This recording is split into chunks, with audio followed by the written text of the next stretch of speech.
Hola, buenas tardes o buenas noches. Es un placer darles la bienvenida a la presentación del número más reciente, el 275, de la revista Memoria, revista de crítica militante. Tenemos en esta ocasión a dos personas, a Pedro Miguel, muy famoso y con una amplia experiencia. Él es periodista y escritor en varios géneros, ensayista, novelista, cuentista, poeta y también ha escrito guiones. Ha sido desde hace ya muchos años el principal difusor e impulsor de la libertad de expresión en nuestro país con Wikileaks México y tiene varias novelas críticas. Recientemente publicó El último suspiro del conquistador, editada por el Fondo de Cultura Económica. También estarán con nosotros José Gandarilla, que es investigador en el Centro de Investigaciones Interdisciplinarias en Ciencias y Humanidades de la UNAM y es el director de la revista Memoria. Su libro más reciente lleva por título Colonialismo neoliberal, modernidad, devastación y automatismo de mercado, que fue publicado en Buenos Aires por Herramienta Ediciones. Les damos entonces la más cordial bienvenida y queremos señalar que justamente con la reciente dirección de José Gandarilla de la revista Memoria se inaugura una nueva época en la que queremos que la revista sea un espacio de discusión argumentada sobre las problemáticas y la coyuntura, sin perder de vista la perspectiva histórica de estos procesos políticos y culturales tan importantes que se están dando en nuestro país. Le doy entonces la palabra a Pedro Miguel para que nos dé su perspectiva de la revista. Gracias, Aide. Gracias, José. Pues miren, es un gusto recibir esta revista. Yo la conozco desde hace muchísimos años, desde que estaba en manos de Payán, luego con Héctor. Me da mucho gusto que esté ahora dirigida por José, me congratulo. Y pues siempre me ha parecido una publicación fundamental porque la izquierda o las izquierdas en México han estado ayunas de muchas cosas, pero sobre todo de una reflexión teórica y de una reflexión teórica que se difunda.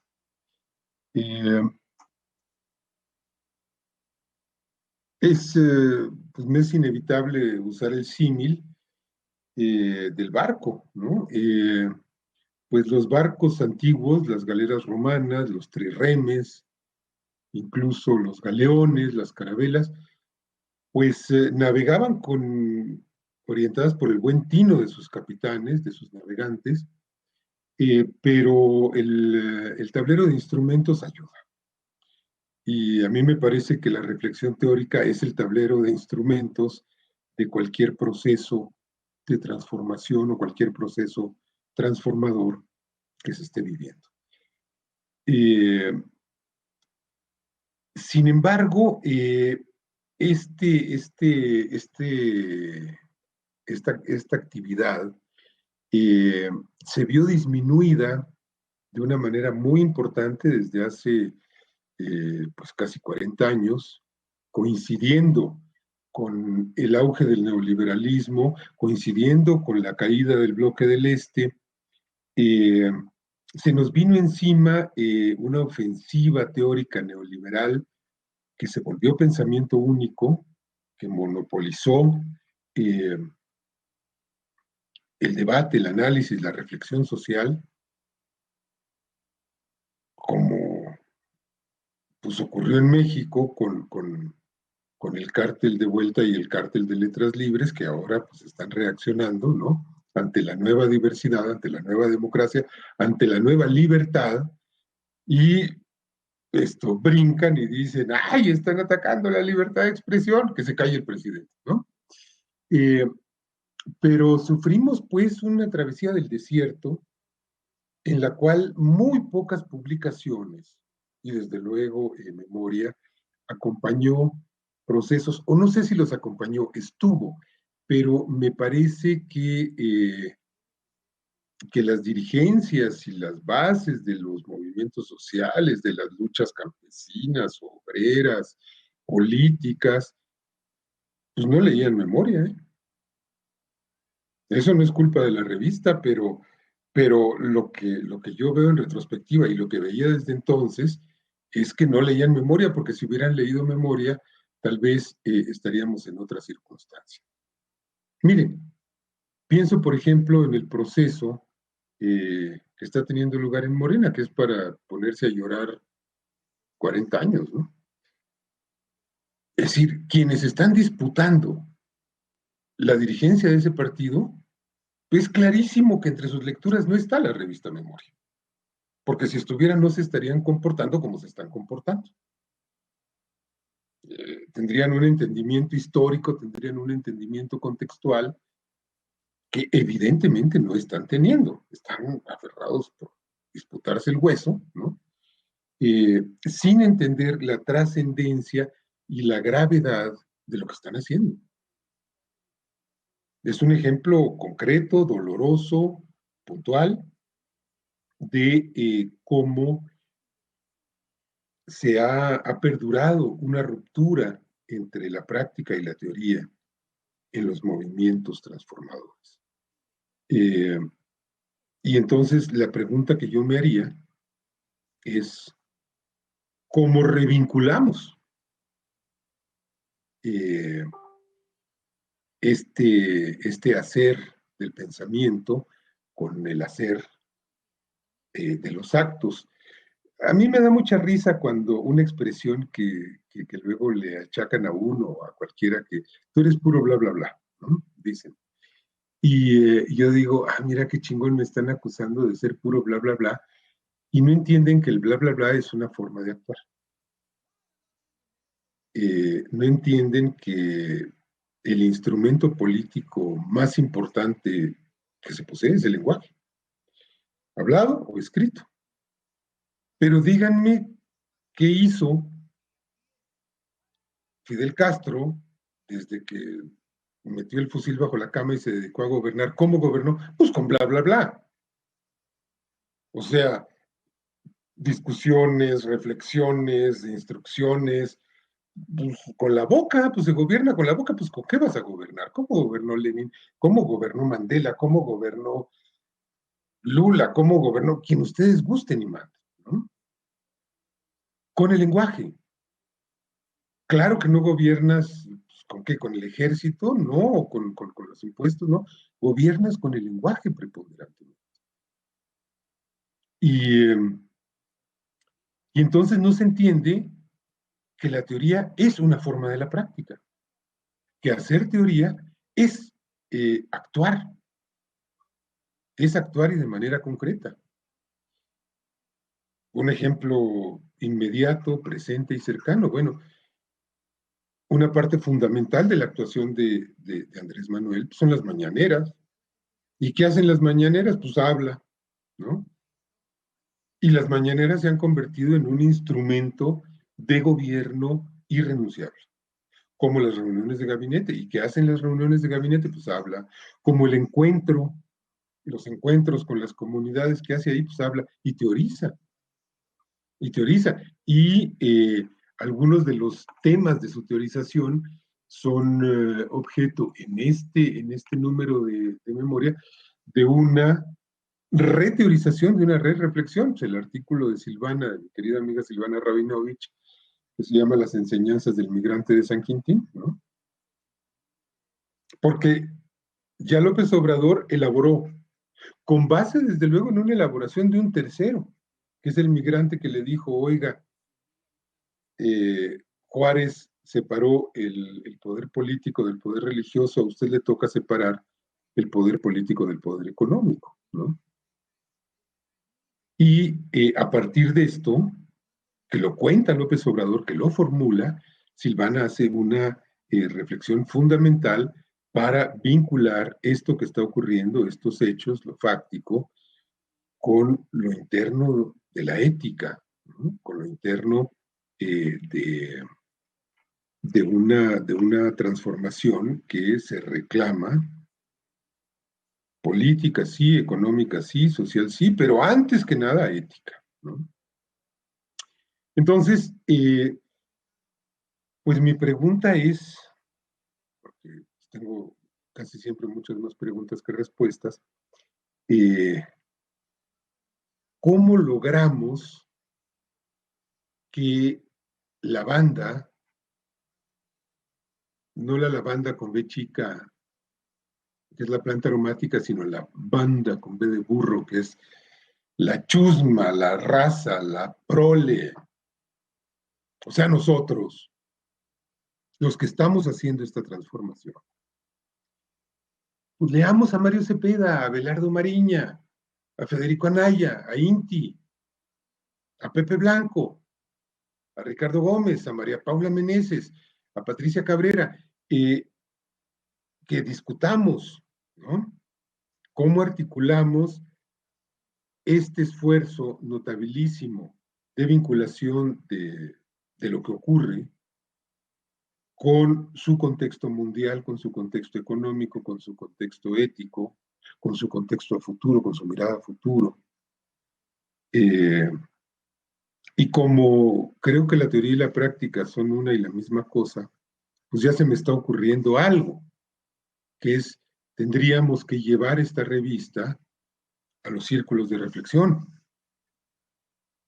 y pedirle a las compañeras y los compañeros que coordinan los círculos de reflexión del Instituto Nacional de Formación Política que pongan a debate, a lectura y a debate, textos de este y de los siguientes números como un ejercicio regular. Porque, miren, hicimos una revolución de las conciencias informando. ¿Y qué informábamos? Pues las noticias disponibles a partir de una lectura crítica de los medios, de las redes, etc. Y a partir de ahí se hacían análisis que, bueno, se quedan en el rudimento de una reunión ciudadana en un parque público, bajo la lluvia o bajo el sol, o bajo el acoso incluso de la policía, porque nos ocurrió en muchas circunstancias, que no puede aspirar a una gran profundidad, no puede tener una gran dimensión. Es un lenguaje un tanto inmediato, ¿no? No lo rebajo, no reduzco su dignidad, pero es una forma de comunicación que tiene menos profundidad que la deseable. En cambio, enfrentarse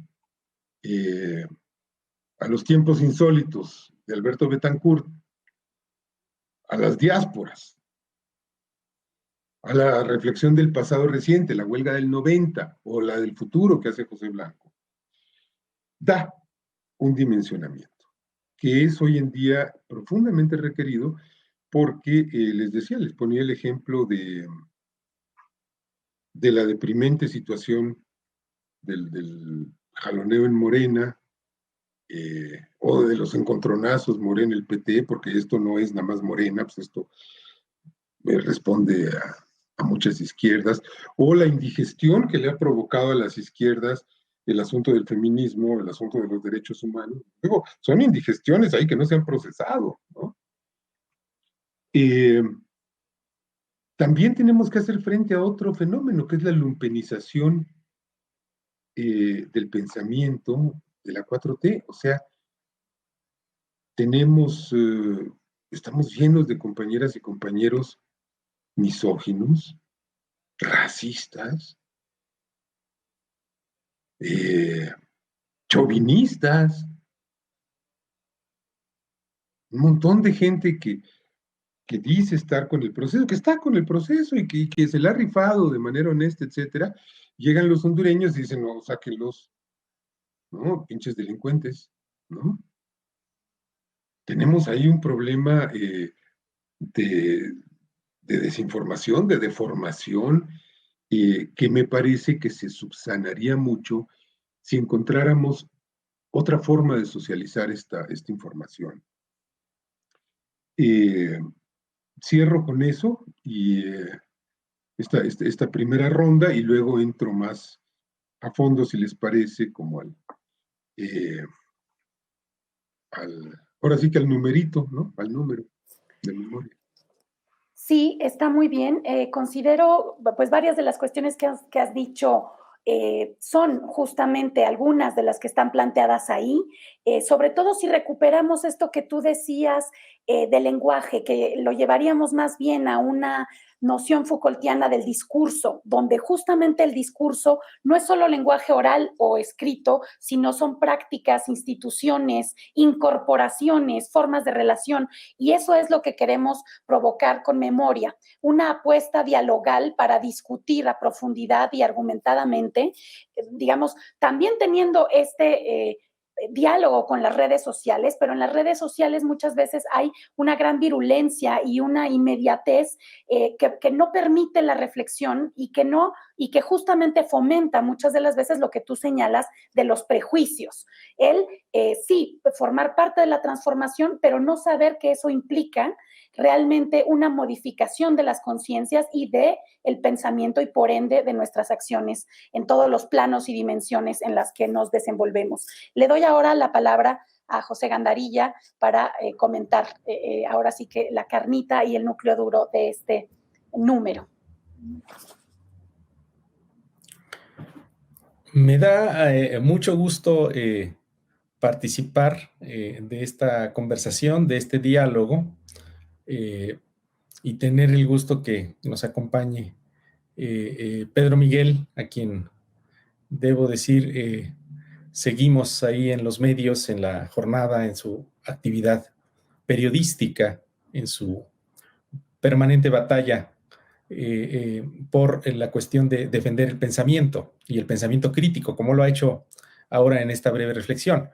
Memoria, en efecto, intenta cumplir ese papel. En algún otro lugar se ha señalado, la cuestión incluso se ha llegado a decir, esa peligrosidad del pensamiento crítico, ¿no? Se rehúye la crítica y a veces incluso también se rehúye la autocrítica. Yo creo que algunas de las palabras que Pedro Miguel ha dicho recientemente sobre el proceso político mexicano y sobre lo que está ocurriendo en esta coyuntura inmediata de la conflictividad abierta por este curso que está siguiendo la Cuarta Transformación y Morena, evidentemente nos colocan en esa dimensión muy importante del hacer político, que es la crítica y la autocrítica. Memoria, en todo este año, está obligadamente por la situación de la pandemia, ha publicado sus 3 números de manera digital. Cada uno de ellos tiene uno o dos dossiers centrales. Este último, bueno, ya contó con una nueva etapa, está abriendo y una etapa que también recupera lo mucho que fue avanzado en la etapa que cerró con la dirección de nuestra querida colega Elvira Concheiro. Yo invitaría, como se hizo aquí la invitación, a quienes entren al sitio de la revista, a que vean el conjunto de materiales. Van a encontrar ahí una amplia biblioteca temática de revisión y de estudio, de comentarios, de crítica sobre el proceso que México vive, pero no solo México, también América Latina y el mundo entero, porque nuestra revista tiene esa ambición de colocarse con sus secciones acostumbradas en esos diversos planos, desde un plano más global hasta el plano, digamos, que tiene que ver con el transcurso de la vida en lo local, el importante plano de discusión de nuestras relaciones cotidianas con nuestros semejantes. En tal sentido, siempre procuramos tener muy viva nuestra sección sobre emergencia feminista. En este número tenemos 2 colaboraciones muy interesantes, cada una en su campo. sobre la cuestión de los cuidados en la pandemia, y el otro elemento fundamental, que es las diásporas, los saberes y los sabores, con María Paula Meneses en un muy bello artículo.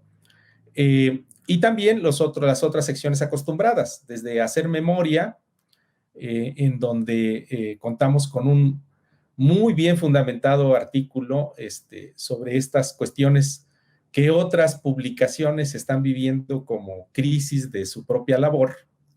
Memoria no está atravesando esa crisis. Memoria está impulsando la discusión fundamentada de nuestra problemática, y no, digamos, está, como han sufrido otras publicaciones, pues experimentando una crisis de sentido, justamente porque abrazaron acríticamente y se prestaron a esa especie de servidumbre a los planos del poder, en el marco del proceso, pues que mucho ha sufrido la sociedad mexicana, el desastre neoliberal de 40 años o cerca de 40 años de política económica de apoyo a unos cuantos, y que también ha significado una ampliación de la relación de la acumulación de capital con la corrupción, no solo en la economía, sino como corrupción también de la política.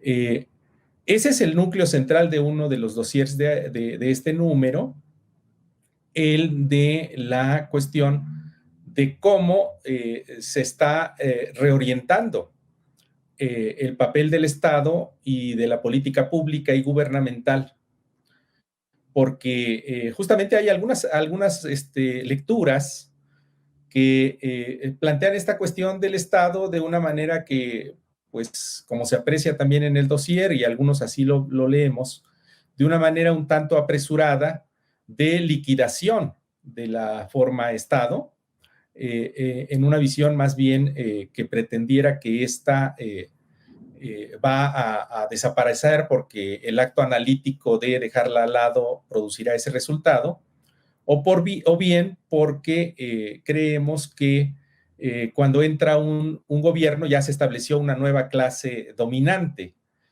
lo cual pues no se condice con la cuestión del despliegue de las relaciones históricas, y más en el marco del capitalismo global y de la forma social capitalista. Estamos ante una situación en la cual muchos de los códigos que han regido a la sociedad capitalista y al capitalismo mexicano, que han permitido que en el capitalismo mexicano veamos a muchos grupos de capital corporativo y con amplias ganancias, pues esas clases que son dominantes mantienen y quieren mantener sus condiciones de privilegio, y no están en ninguna disposición a que se haga un nuevo arreglo social correspondiente a este movimiento democrático que ha vivido el país y que se expresó en la victoria electoral del pueblo mexicano en 2018. El momento electoral tiene su significado, tiene esa expresión de todo un conjunto de procesos democratizadores de amplio espectro y de un tramo temporal largo.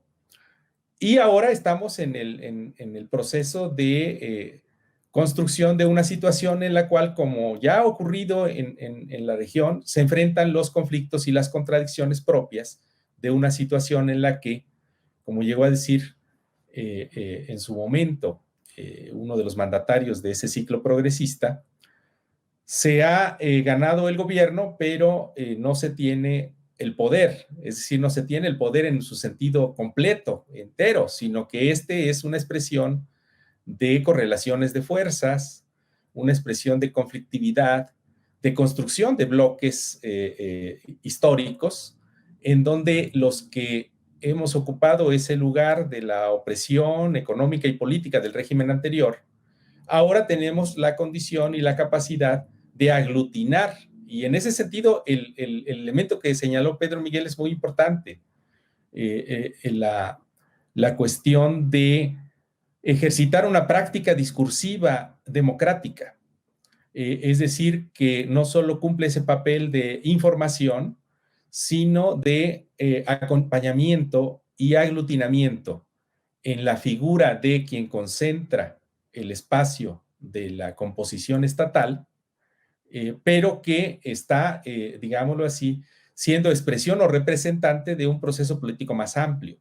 Creo que muchos de los elementos que tenemos que estar discutiendo de aquí en adelante y que Memoria tendrá que ocuparse en los próximos números con colaboraciones amplias, plurales, críticas y en las secciones acostumbradas o en los dossiers especiales, tendrá que mirar este proceso porque vivimos un proceso en plena disputa. Estamos en el pleno ojo del huracán de la construcción histórica, creo yo, de un proceso de mucha significación para la región latinoamericana, en donde se está debatiendo pues la posibilidad y la capacidad que tengamos como sociedad de acompañar este proceso, de participar de este proceso, de salir de la condicionalidad neoliberal, la condicionalidad que ha heredado esa clase política y esa clase dominante en lo económico, y también el lugar que han ocupado diversos personajes, que ojalá lo toquemos en una segunda ronda, solo lo anuncio, pero que están planteando toda una especie de inversión de la cuestión de la expresión y de la libertad de expresión, porque justamente lo que señalan es ese sacrosanto valor expuesto como en abstracto de la libertad de expresión, pero intentando justamente cancelar las voces de ese movimiento democratizador del país. Entonces, en ese terreno también estamos en la disputa.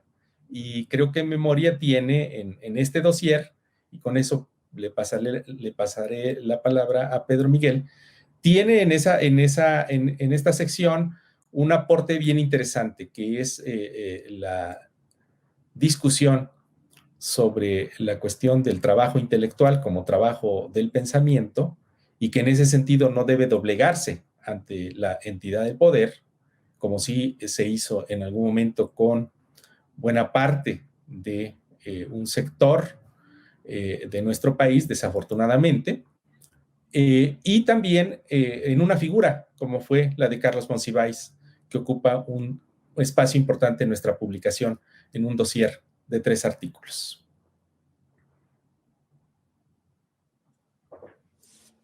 Sí, Pedro Miguel, si quieres comentar algo al respecto.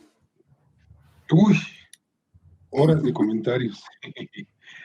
Sí, empiezo por esto último. Bueno, recordar a Monsiváis es muy importante porque Monsiváis es uno de los motores de la 4T y uno de los más importantes. Otro es Arnoldo Martínez Verdugo, que justamente hoy se le está homenajeando, porque yo siempre he dicho en las pláticas, en los círculos, que el proceso que hoy se llama 4T empezó en 1982, cuando un sector importante de las izquierdas mexicanas concibieron el proyecto de disputar el poder presidencial por medio de las urnas como una vía de transformación. Ahí está la génesis de todo, ¿no? El candidato presidencial fue Arnoldo. Cuando ganó de la Madrid, ¿no? Cuando el tránsito de López Portillo de la Madrid, yo creo que ahí está la génesis, es decir, hay una izquierda que dice, vamos a meternos en esta rendija de la reforma política y por aquí tenemos que transitar. Y este proyecto, 6 años después, produce el primer triunfo presidencial de la izquierda, con Cuauhtémoc Cárdenas. Y produce, si mucho me apuran, otros 3 triunfos presidenciales. En 2006, en 2012 y en 2018. 3 nos los robaron, ¿no? El cuarto ya no pudieron.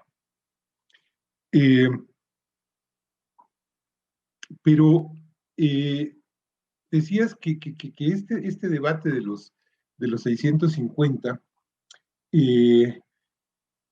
pues, mira, yo creo que habría que empezar por devolverle a la palabra intelectual su sentido. Un intelectual es un trabajador no manual.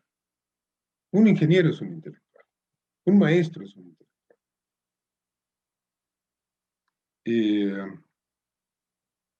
Un periodista es un intelectual. Un economista es un intelectual. O sea, los intelectuales no son los que escriben en vuelta y en letras libres. Por ahí hay que empezar, ¿no? Pero además, incluso si consideramos que el intelectual es el que trabaja con el intelecto y no con las manos,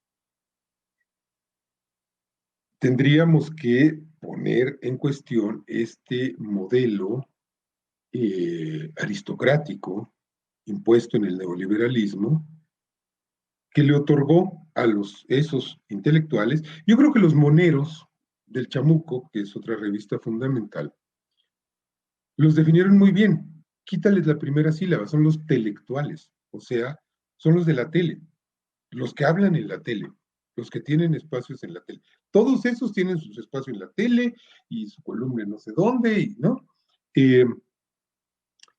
Y estos se volvieron los únicos que podían analizar la realidad nacional e internacional, etcétera, ¿no? Eh, bueno, aparte de que hay una parte en su berrinche del desplegado que obedece pues, a intereses económicos, que es la crisis del modelo de la empresa cultural que se llama Clio, que se llama Nexos, porque son empresas que viven o que vivieron de los recursos del Estado, del erario. Eh, Aparte de eso, pues desde luego hay un azoro muy importante eh, en el hecho de este asalto al poder por parte de los plebeyos, ¿no? Ellos no entienden que una empleada doméstica tenga voz. Y sobre todo no entienden que su voz valga tanto como la de Aurelio Aciain. No les cabe en la cabeza. ¿Por qué? Pues porque no son democráticos, porque la democracia implica un principio de igualdad. Son aristocráticos, no son democráticos. Pues por supuesto que a Gabriel Said le va a escandalizar que un chofer de microbús tenga tanto derecho a expresarse como él. Y eso me parece hasta natural y hasta lógico, ¿no? Y además, pues no olvidemos que Andrés Manuel es un indio de Macuspana en su visión. ¿Cómo que un indio de Macuspana los está regañando? Es que fíjate, no son neoliberales, son virreinales, ni siquiera porfiristas.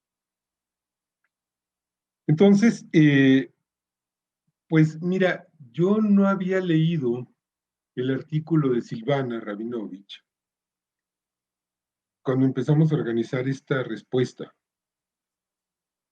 a esos privatizadores del pensamiento y de la palabra. Pero creo que está totalmente en sintonía. Es decir, ¿cómo que un migrante, un jornalero migrante es asesor del presidente? Pues sí, pues porque ese jornalero migrante tiene mucho más conocimiento, al menos empírico, del drama social que se necesita resolver que cualquiera del Colegio de México, el ITAM o el CIDE, pero muchísimo más. Entonces, pues sí, tiene toda la justificación del mundo que ese señor asesore al presidente, así sea de una manera informal en un encuentro, en un meeting, ¿no?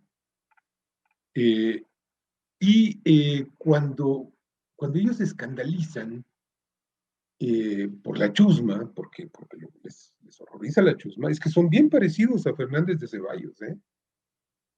Fernández de Ceballos hablaba de la turbamulta, ¿no? El viejerío. La hijastra de Peña Nieto hablaba de la prole. Pues es que hay una asesoría permanente de esa prole, de esa chusma, de esa banda, de esa raza, hacia el presidente. Esto los vuelve locos. Realmente les revienta la cabeza con la idea de que sí, el pueblo le esté diciendo al presidente por aquí sí, por acá no.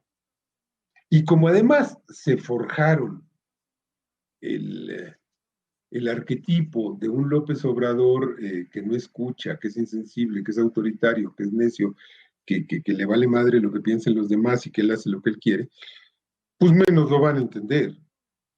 Menos lo van a entender porque nunca han acompañado a Andrés a una gira en donde su órgano más importante no es la lengua, es la oreja. Pues esto simplemente no hay manera. Y entonces decía yo, no había leído este artículo, pero me congratulo hoy doblemente de que le hayamos entrado a recabar eh, estas firmas de la sociedad para contraponerlas a, a una expresión que es tremendamente elitista, que es una exhibición arrogante que nos está diciendo somos las 650 personas más importantes del país. Eso nos están diciendo, ¿no? Y pues no, pues en este país hay 120 y tantos millones de personas importantes que se vayan enterando. Y por eso no quisimos hacer una réplica en espejo, de decir, bueno, de este lado pues hay intelectuales, pues ¿cómo chingados no los va a ver? Pues claro que los hay, pero no nos vamos a tragar el anzuelo de responder a los notables con los otros notables, fíjate. Porque no es así, porque no es eso lo que queremos, porque no es ese nuestro espíritu y nuestra propuesta. Queremos que responda la gente. Y ese era un punto del que quería hablar. Eh, Me parece que el artículo de Lucio Oliver es fundamental porque lo voy a vincular con, con otra cosa de actualidad, que es el elefante reumático. ¿Quieren entender la bronca del elefante reumático? Lean en la revista Memoria el artículo de Lucio Oliver, que esto se me olvida el título acá. A ver, que se titula Crisis del Estado y nuevo momento constitutivo en México. Ahí lo tienen. Esto.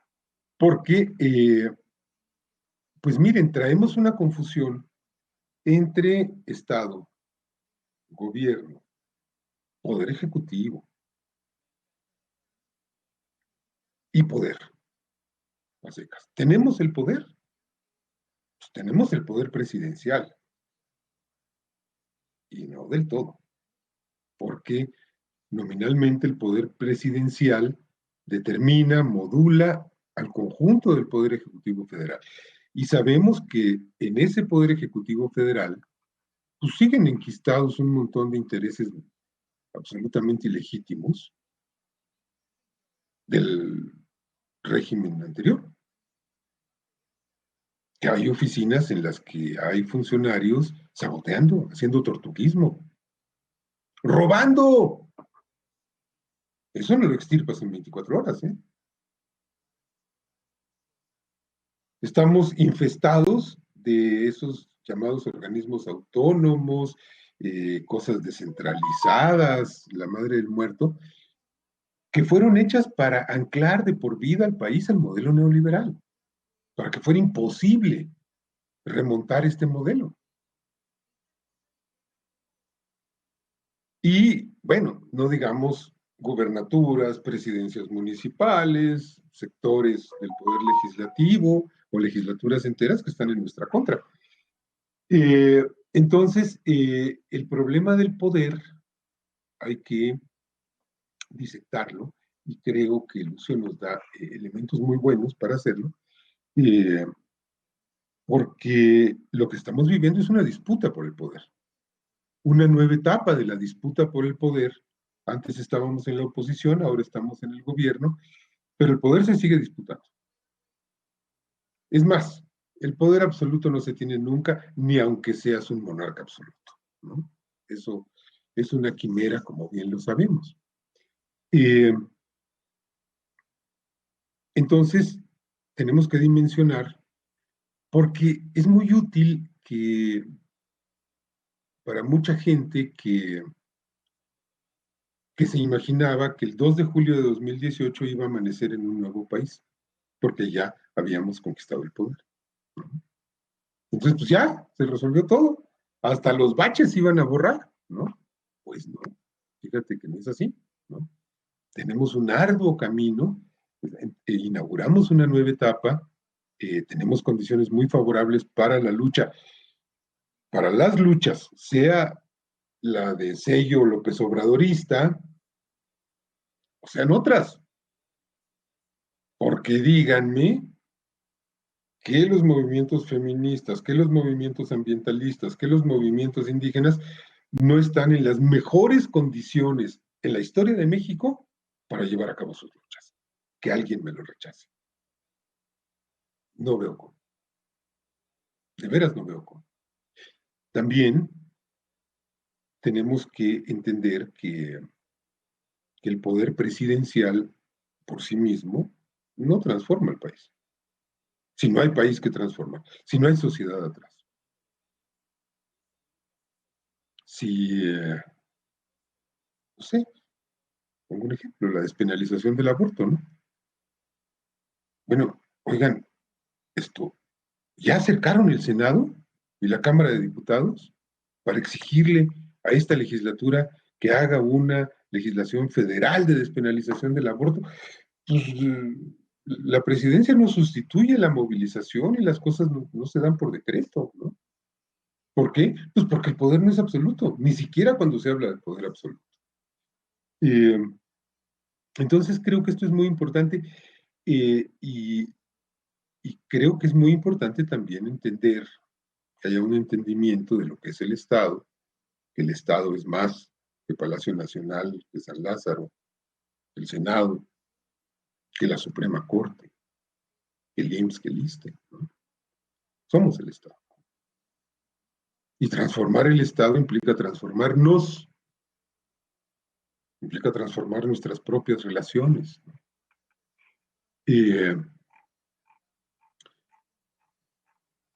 Luego me parece que hay otra cosa sobre la que es muy necesario echar luz, que es, bueno, ¿en qué estamos? El neoliberalismo sigue existiendo en el mundo. Hay una confusión de términos tremenda, o si no confusión, por lo menos proliferación. Se habla de anticapitalismo, se habla de postcapitalismo. Andrés Manuel habla del postneoliberalismo. Y han surgido como un montón de ideas a este respecto, pero creo que es muy importante ubicar que estamos en el capitalismo. El mundo está en el capitalismo. Hasta Corea del Norte está en el capitalismo. Aunque internamente tenga ahí una cosa muy rara que tiene, a mi gusto, más que ver con la magia que con la política. Hay una cosa ahí muy difícil de entender. Pero bueno, este es un mundo capitalista. ¿Es un mundo neoliberal? Sí, pero está dejando de serlo, a pasos agigantados. Yo diría que la crisis del neoliberalismo empieza con el Brexit y con la elección de Donald Trump, que no es propiamente un neoliberal. O sea, ustedes han oído a Donald Trump hablando de la importancia del sector financiero en la economía, yo jamás. O sea, un neoliberal proteccionista, pues está muy raro ser neoliberal proteccionista. Y la salida de Gran Bretaña de la Unión Europea, pues es algo absolutamente incompatible con la receta neoliberal. Entonces surgen proyectos posneoliberales por la derecha o por la izquierda. Y nosotros inauguramos el primer proyecto posneoliberal de este ciclo, que no se lo habían planteado ni siquiera los gobiernos del ciclo soberanista progresista de América del Sur. Lo hicieron en la práctica, pero tenían que estar, porque las condiciones mundiales eran neoliberales, pues tenían que estar jugando ese libreto. Ahora nosotros decimos vamos a romper el libreto, somos los primeros que lo hacen.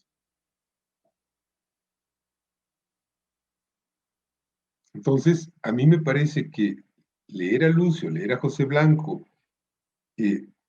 nos resulta fundamental pues, para entender en qué estamos, ¿no? Porque también hay muchos fantasmas. Y creo que el número en general contribuye mucho a esclarecer otro territorio extraño, en donde hay muchas dudas del proceso actual de México, que es su ubicación en el mundo. Se ha criticado mucho a López Obrador cuando se ha dicho, cuando él ha insistido en que la mejor política exterior es la política interior.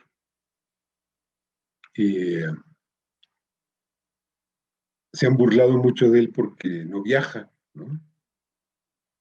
Bueno, pues los anteriores pues se mandaron a hacer su chingado motel volante ese que está ahí ahora en el aeropuerto, ¿no? Por cierto que subí, me metí y a cada paso que yo daba iba sintiendo una rabia. O sea, fíjense, es un aparato, perdón por la digresión, pero pues esto creo que nunca habrá un exceso para contar. Es un aparato diseñado para 400 pasajeros. Y este ejemplar, tiene una capacidad de 80 pasajeros. O sea, lo redujeron a la quinta parte para que el señor tuviera un cagadero de mármol. De veras. O sea, es de un narco espectacular, ¿no? Pero bueno, decíamos, a ver, o sea, como a López Obrador no le gusta el avión presidencial, ni los aviones comerciales para salir al extranjero, se le ha criticado mucho. Sin embargo, yo creo que el impacto de lo que estamos viviendo en el ámbito internacional ha sido muy notable. Se han tenido participaciones muy exitosas en la ONU, en el G20,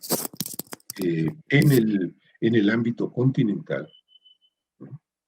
Bueno, justo la propuesta justo de AMLO de esta distribución bastante equitativa y simétrica de la vacuna, que sigue estando como discusión, pero que fue una propuesta de nosotros. Y bueno, pues tenemos que ir cerrando por los tiempos de la presentación de la propia Feria Internacional del Libro del Zócalo de la Ciudad de México en esta 20 edición. Y pues bueno, si quieres, te agradecemos mucho las líneas que has formulado a partir de lo que hemos planteado en la revista, y efectivamente las y los invitamos a leerla. José, si quieres señalar alguna última cuestión. No, nada más decir que Pedro ha hecho una genial metáfora de lo que es el neoliberalismo en México con ese gigante inservible, ¿no? Éticamente indefendible y mecánica, digámoslo así también, mecánicamente inadecuado, ¿no? Con todos esos lujos. Esos lujos es una metáfora también de lo que fue la burocracia dorada y los organismos autónomos en este país, donde también se ha pervertido la propia noción de autonomía, ¿no? Entonces, es un gran reto para quienes participamos del equipo de la producción editorial de Memoria, estar intentando jalar estas discusiones que deben ser desarrolladas en un plano de investigación fundamentada, y en el otro sentido del subtítulo de nuestra revista, ¿no? Como una revista de crítica militante, Esto es que intenta plasmarse, como lo ha sido por quienes han participado y han dirigido antes la revista y quienes han sido nuestros colaboradores, que han formado parte del movimiento democrático de este país, y en ese sentido también de pensadores consagrados en una crítica fundamentada de nuestra realidad.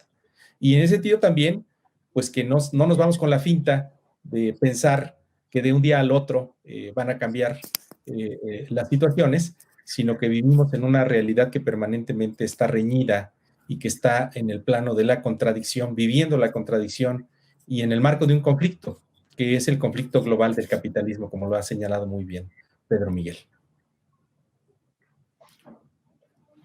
Pues oigan, muchísimas gracias por la invitación y pues ahí les mando algún textito, ¿no? Claro que sí. De hecho, Claro que es justamente una invitación que tenemos a quienes nos escuchen también a leerla y también a colaborar, a generar a partir de los artículos que ahí se proponen. Por ejemplo, todo lo que tiene que ver con el neoliberalismo es muy bien abordado por Ricardo J. Gómez en la sección de pensamiento crítico, analizando desde una perspectiva bastante fundamentada la cuestión de las falacias de la economía, digamos, como se quiere plantear positivista y desde un punto neutral, cuando nunca lo ha sido. Entonces, bueno, las y los invitamos a leer la revista, a discutirla y también, por supuesto, a enviar sus colaboraciones. Muchas gracias y estaremos viéndonos pronto con el nuevo número que saldrá en noviembre.